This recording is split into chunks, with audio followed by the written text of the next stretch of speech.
Welcome to the new session on recruitment and selection process. Let us look into the process of recruitment. Recruitment is a process of searching for prospective employees and stimulating them to apply for jobs in an organization. It is an activity that aims to bring job seeker, that is the applicant, and the job giver, that is the employer, in contact with one another. It sources the candidates with the abilities and attitude which are required for achieving the objectives of an organization. Hence, we can say that recruitment is a positive process.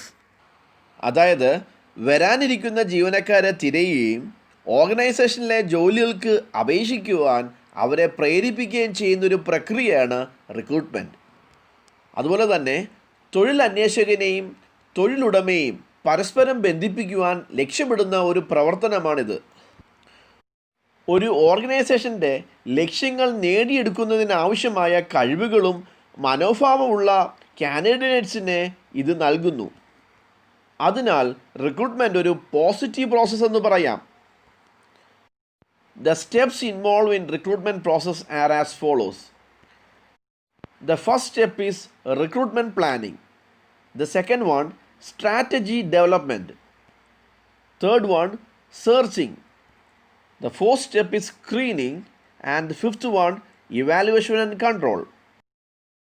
First step in the recruitment process is recruitment planning. Here, planning involves to draft a comprehensive job specification for a vacant position.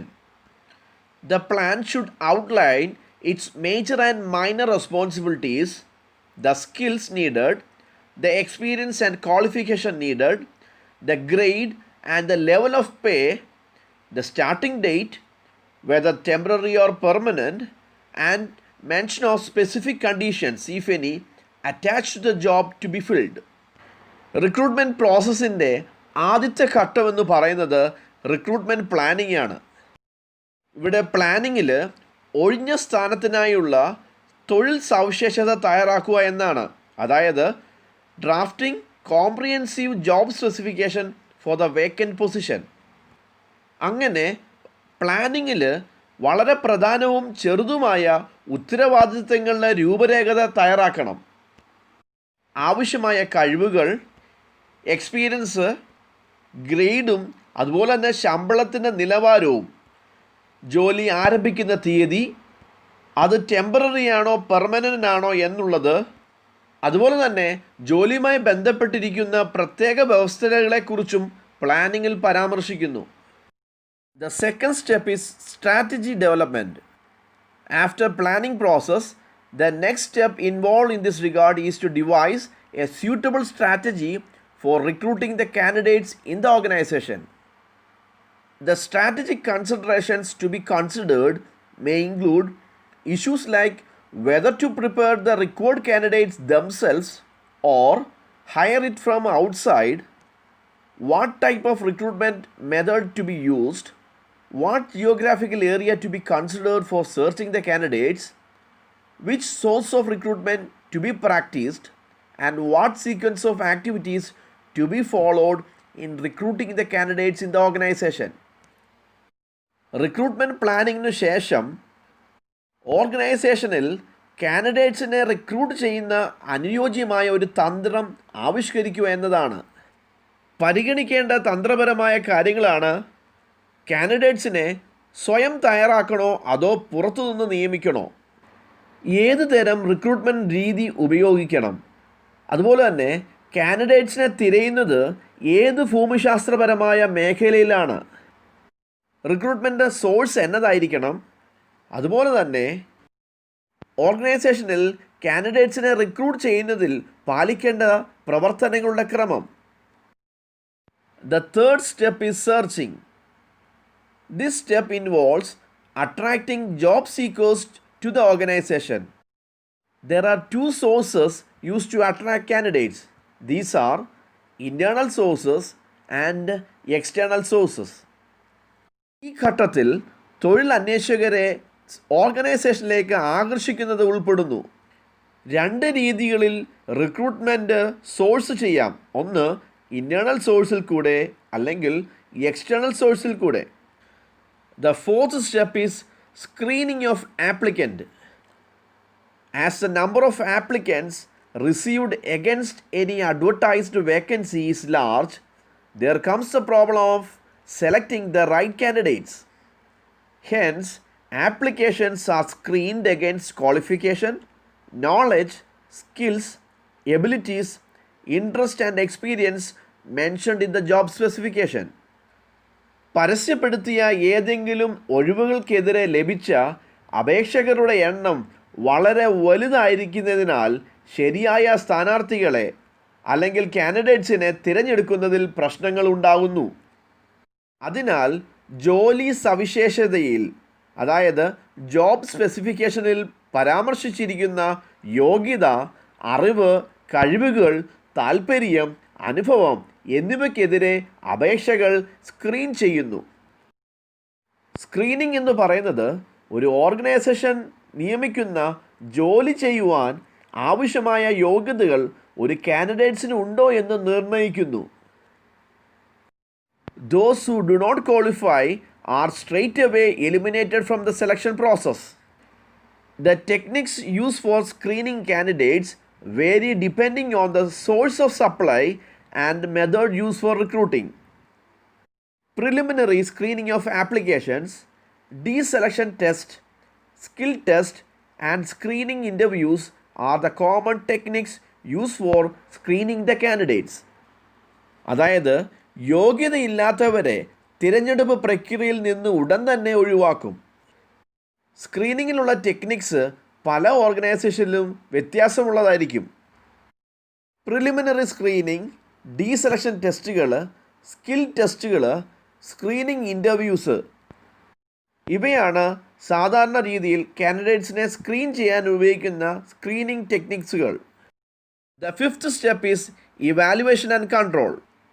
The evaluation and control of recruitment process is imperative as it involves considerable cost.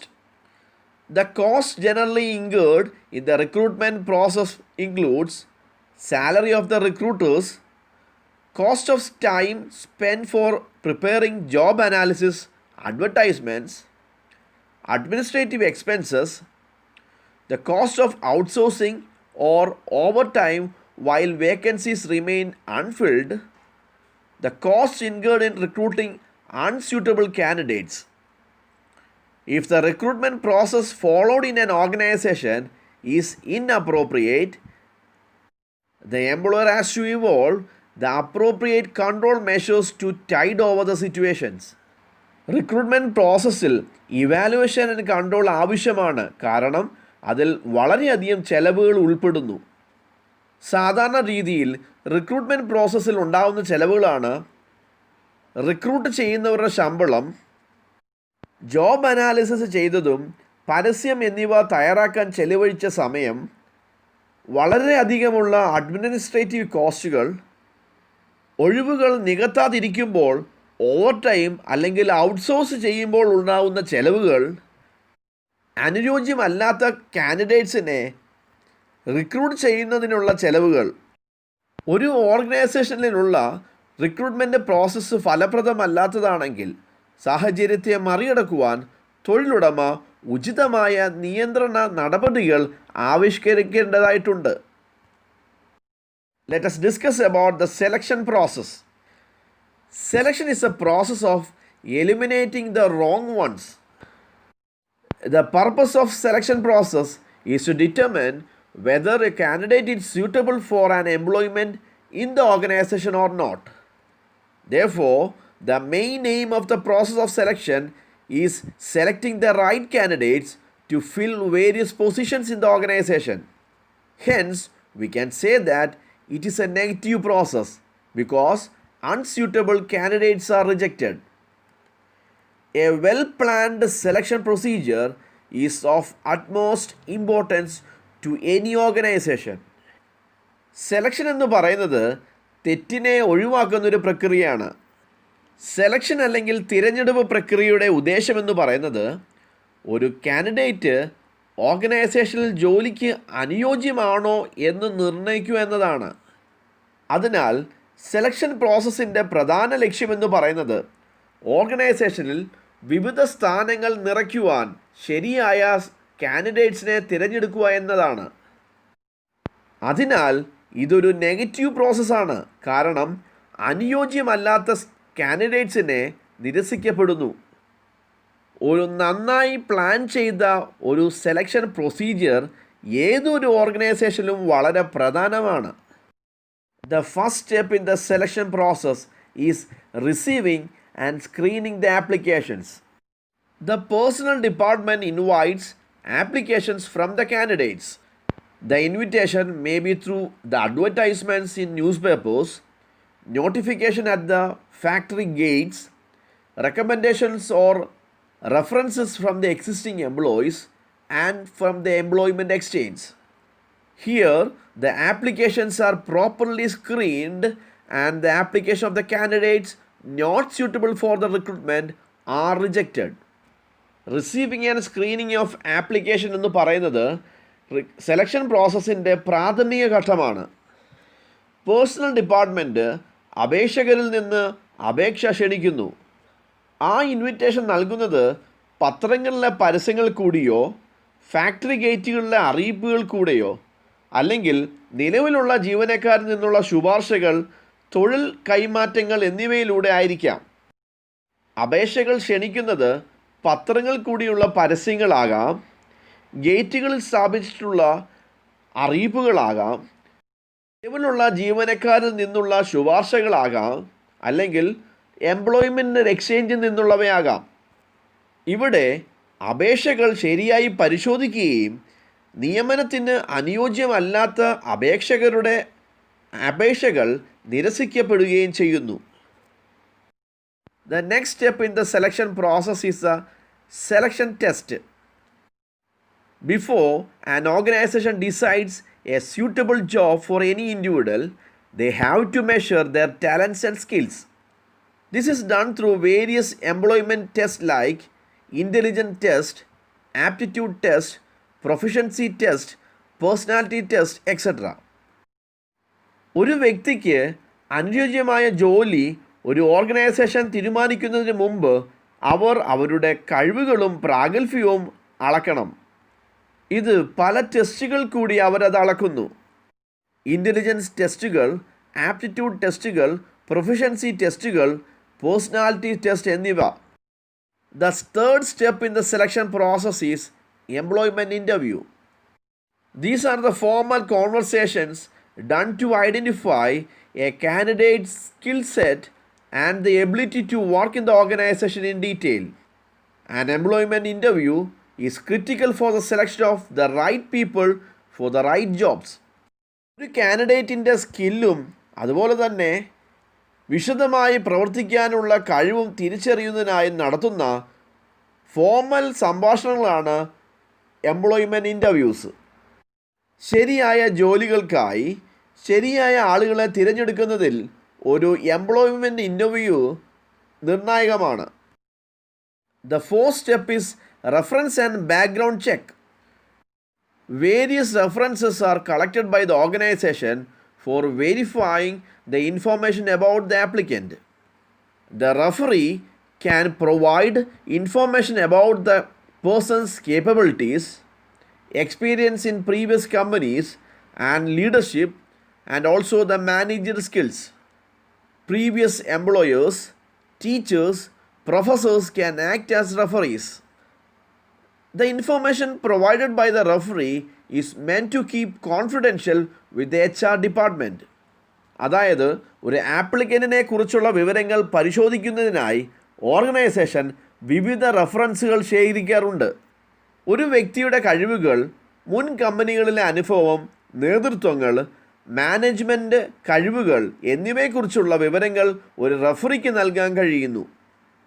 മുൻ തൊഴിലുടമകൾ, അധ്യാപകർ, പ്രൊഫസർമാർക്ക് റഫറിമാരായി പ്രവർത്തിക്കുവാൻ കഴിയുന്നു. അതുപോലെ തന്നെ referee നൽകുന്ന വിവരങ്ങൾ HR വകുപ്പ് രഹസ്യമായി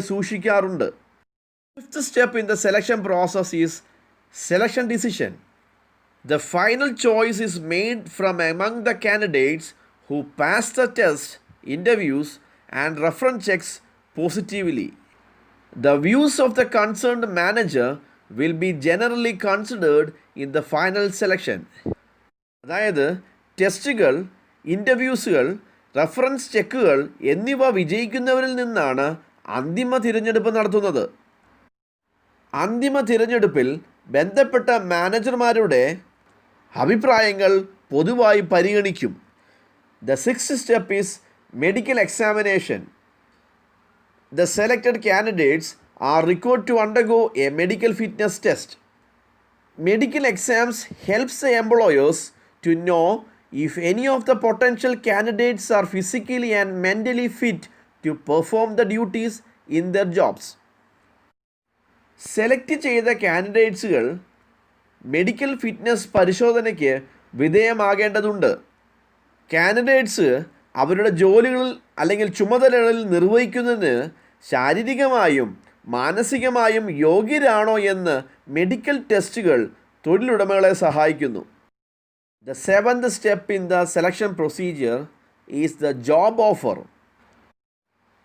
When a company decides to hire a candidate who have passed all the previous hurdles, it often sends an offer letter to let him or her know that they got the position. The appointment letter is followed after the offer letter. If the candidate has confirmed that he or she would like to accept the job, and then this appointment letter is given. മുമ്പുള്ള എല്ലാ തടസ്സങ്ങളും മറികടന്ന ഒരു കാൻഡിഡേറ്റിനെ നിയമിക്കുവാൻ ഒരു company തീരുമാനിക്കുമ്പോൾ അവർക്ക് സ്ഥാനം ലഭിച്ചു എന്ന് അവനോ അവളോ അറിയിക്കാനായി പലപ്പോഴും ഒരു ഓഫർ ലെറ്റർ അയക്കുന്നു. ഒരു ഓഫർ ലെറ്ററിന് ശേഷമാണ് അപ്പോയിൻറ്റ്മെൻറ്റ് ലെറ്റർ കൊടുക്കുന്നത്. അതായത് ഒരു അപേക്ഷകൻ അവൻ ജോലി സ്വീകരിക്കുവാൻ ആഗ്രഹിക്കുന്നു എന്ന് സ്ഥിരീകരിച്ചിട്ടുണ്ടെങ്കിൽ ഈ അപ്പോയിൻറ്റ്മെൻറ്റ് ലെറ്റർ അവന് നൽകുന്നു. Last step in the selection process is contract of employment. When A candidate accepts the job offer, it refers to the signing of a contract of employment. While signing the contract of employment, the employer and the candidate exchange certain documents. The contents in the contract of employment are job title, duties, responsibilities, payment, allowances, leave rules, probation period, etc. അതായത് ഒരു candidate job offer സ്വീകരിക്കുമ്പോൾ തന്നെ അത് ഒരു തൊഴിൽ കരാറ് ഒപ്പിടുന്നതിനെ സൂചിപ്പിക്കുന്നു. തൊഴിൽ കരാർ ഒപ്പിടുമ്പോൾ തൊഴിലുടമയും കാൻഡിഡേറ്റും ചില രേഖകൾ കൈമാറുന്നു. തൊഴിൽ കരാറിലെ ഉള്ളടക്കങ്ങളാണ് ജോബ് ടൈറ്റിൽസ്, ഡ്യൂട്ടീസ്, റെസ്പോൺസിബിലിറ്റീസ്, ശമ്പളം, അലവൻസുകൾ, ലീവിൻ്റെ റൂളുകൾ, പ്രൊബേഷൻ പീരീഡ് എന്നിവ. Let us look into the various tests used for selection of employees. The first one is job knowledge test or trade test. Job knowledge test measures a candidate's technical or theoretical expertise in a particular field. For example, an accountant may be asked about the basic accounting principles. Tests conducted for electrician, plumbers, drivers, etc. These kind of tests are the most useful for jobs as they require specialized knowledge or high levels of expertise. Job knowledge ടെസ്റ്റിൽ ഒരു പ്രത്യേക മേഖലയിലെ കാൻഡിഡേറ്റ്സിൻ്റെ technical പരമായും അല്ലെങ്കിൽ theoretical പരമായുള്ള എക്സ്പെർട്ടൈസിനെ അളക്കുന്നു. ഉദാഹരണത്തിന് അടിസ്ഥാന accounting പ്രിൻസിപ്പിൾസിനെ കുറിച്ച് ഒരു അക്കൗണ്ടൻറ്റിനോട് ചോദിച്ചേക്കാം. പ്രത്യേക അറിവ് അല്ലെങ്കിൽ ഉയർന്ന തലത്തിലുള്ള വൈദഗ്ധ്യം ആവശ്യമുള്ള ജോലികൾക്ക് ഇത്തരം പരിശോധനകൾ ഏറ്റവും ഉപയോഗപ്രദമാണ്. Next about the intelligence test. These tests aim at measuring the general level of intelligence of the applicant. This is done by measuring the IQ of the applicant. In addition to this, they also measure a range of abilities such as numerical ability, vocabulary, memory, and verbal fluency. ഈ ടെസ്റ്റുകളിൽ ആപ്ലിക്കൻറ്റിൻ്റെ പൊതുവായ ബുദ്ധി അളക്കുന്നതിനാണ് ലക്ഷ്യമിടുന്നത്. ആപ്ലിക്കൻറ്റിൻ്റെ IQ level അളന്നുകൊണ്ടാണ് ഇവ ചെയ്യുന്നത്. The next is aptitude test. Aptitude tests are used to measure the ability of a candidate to learn a given job if he or she is given the required training. ഒരു കാൻഡിഡേറ്റിന് ആവശ്യമായ പരിശീലനം നൽകിയാൽ തന്നിരിക്കുന്ന ജോലി പഠിക്കുവാനുള്ള കഴിവ് അളക്കുന്നതിനാണ് aptitude ടെസ്റ്റുകൾ ഉപയോഗിക്കുന്നത്. Next is personality test. These tests aim at measuring the basic features of an individual. അതായത് ഈ പരിശോധനകൾ ഒരു വ്യക്തിയുടെ അടിസ്ഥാന സവിശേഷതകൾ അളക്കുന്നതിന് ലക്ഷ്യമിടുന്നു. The other tests are interest test. Interest tests have been designed to discover a person's field of interest and to identify the kind of work that is willing to satisfy him or her. ഒരു വ്യക്തിയുടെ താൽപ്പര്യ മേഖല കണ്ടെത്തുന്നതിനും അവനെ അല്ലെങ്കിൽ അവളെ തൃപ്തിപ്പെടുത്തുന്ന തരത്തിലുള്ള ജോലികൾ തിരിച്ചറിയുന്നതിനുമാണ് ഇൻട്രസ്റ്റ് ടെസ്റ്റുകൾ ഡിസൈൻ ചെയ്തിരിക്കുന്നത്.